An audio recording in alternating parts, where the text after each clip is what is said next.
Very good good good good proverb. నాకు ఇది అతిగా నచ్చినటువంటిది. ప్రావర్బ్ అని కాదు, ఒక మంచి మాట, లైఫ్ ట్రుత్. ఎక్సలెంట్. ఈ రోజుల్లో ఇది చాలా అవసరం. మీకు మీరు దగ్గరవ్వండి అని మనం అనుకోవాలి. నాకు నేనే దగ్గరవ్వాలి. నీకెవరున్నారు దగ్గర అవ్వడానికి? నీ పక్కన ఉన్నారంటే లేను, నీలోనే ఉన్నాను అని చెబుతూ ఉంది. ఎవరు? అది మనస్సు.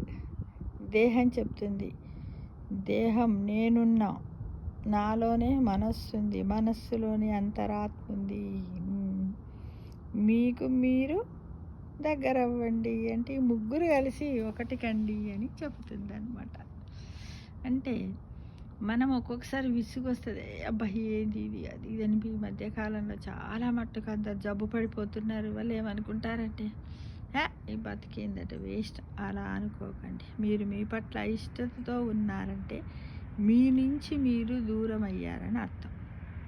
మీకు మీరు దగ్గర కావాలంటే మీతో మీరు గడిపే సమయాన్ని పెంచుకోండి, ఏకాంతాన్ని ఇష్టపడండి, ధ్యానములో నిమగ్నం అవ్వండి, మీ ఆసక్తులు అభిరుచులపై దృష్టి పెట్టండి, జీవితంలోని ప్రతి దశను ఆస్వాదించండి. మిమ్మల్ని మీరు ఎంతగా ప్రేమిస్తే మీరంత శక్తివంతులు అవుతారు. చాలా గొప్ప విషయం ఇది. ఎలా అంటే ప్రతిరోజు కూడా అసలు ఇంతమంది మనకు మనమే గుడ్ మార్నింగ్ చెప్పుకుంటాం ఫ్రెండ్స్. ఎవరే మనకు మనం చెప్పుకోవడమే లేదు. లేచిన వెంటనే రెండు చేతులను రాసుకొని మన చేతులకు అన్ని చేసేటి అన్నింటి చేతులే కదా, చేసే పనులు కదా. చేయించే వాళ్ళు ఎవరు? మన బ్రెయిన్ కదా, మన నాడీ వ్యవస్థ.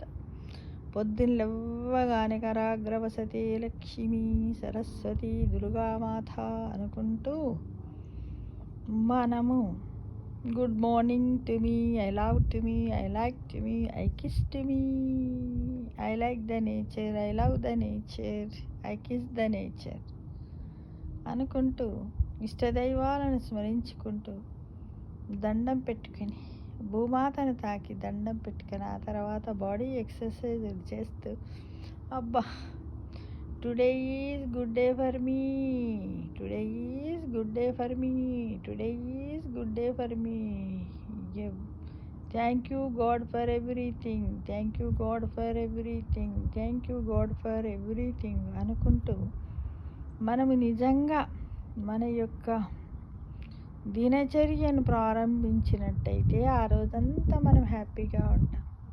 మనకి ఎవరు తోడు అవసరం లేదు. నేనైతే మ్యాక్సిమం నా సమయాన్ని నేను వినియోగించుకుంటాను ఫ్రెండ్స్.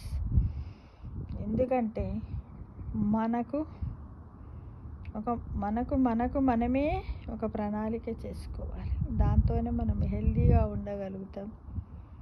లేకపోతే అసంతృప్తిగా ఉండి మనలో ఉన్నటువంటి నిస్సహాయతకే ఎక్కువ సమయాన్ని కేటాయించిన వాళ్ళం అవుతాం. కాబట్టి బీ యాక్టివ్గా ఉండండి.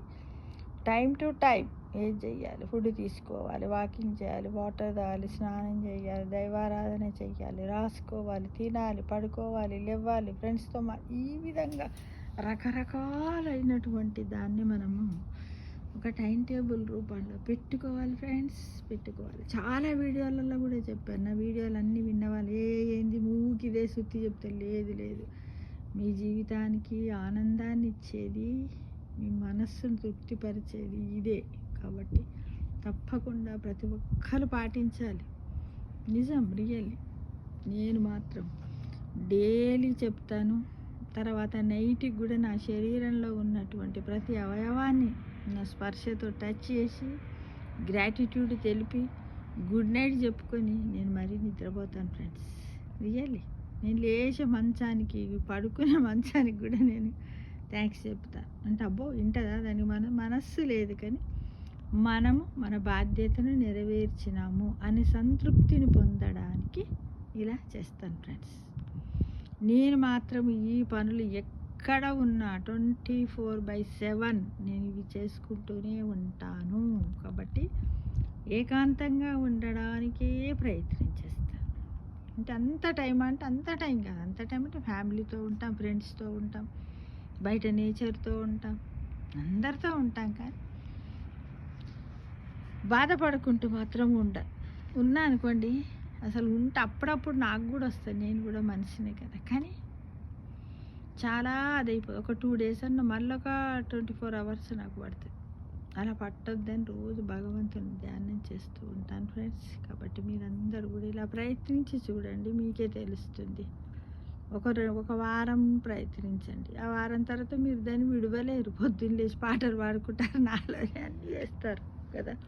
అందరూ అంటారు, ఏది వేయడం నువ్వు ఎప్పుడు ఆన్లైన్. నేను ఎప్పుడు ఆన్లైన్లో ఏముండను. వాళ్ళు ఏమనుకుంటారు, నేనే ఆన్లైన్లో ఉంటాను. నేను తక్కువనే ఉంటాను. ఎంతంటే నేను అంతా కలిస్తే ఒక టైం పెట్టుకున్నాను, 3 to 4 అవర్స్ మాత్రమే సెల్ ఫోన్ చూడాలి. కాబట్టి అంతే, అంతకంటే ఎక్కువ ఏముండదు. నేను రోజు చూసుకుంటా, స్క్రీన్ టైం చూసుకుంటా. ఒకనాడు ఎక్కిపోతే ఎలా అవుతుంది అంటే, ఇప్పుడంతా ధనుర్మాసం కాబట్టి కొన్ని ప్రవచనాలు అవి ఇవి వింటాను. ఎందుకంటే డాక్టర్ అనంత లక్ష్యం గారు చాలా బాగా చెప్తున్నారు. ఫ్రెండ్స్ మీరు వినండి, మనసుకు ఎంతో తృప్తి ఉంటుంది. ఏంటంటే మనకున్న 18 పురాణాలలో వినడానికి ప్రయత్నం చేస్తున్నాను. ఇప్పుడంతా నేను 2వ పురాణం వింటున్నాను. విష్ణు పురాణం అయిపోయింది, ఇక ఇప్పుడు భాగవత కథలను వింటూ ఉన్నాం ఫ్రెండ్స్. కాబట్టి మీరు కూడా కార్తీక పురాణం అయిపోయింది, విష్ణు పురాణం వింటున్నా. ఇప్పుడు ఇంకా 16 వినాలి కదా. ప్రతి ఒక్కటి వింటుంటే కొత్తదనంగా వస్తున్నది ఫ్రెండ్స్.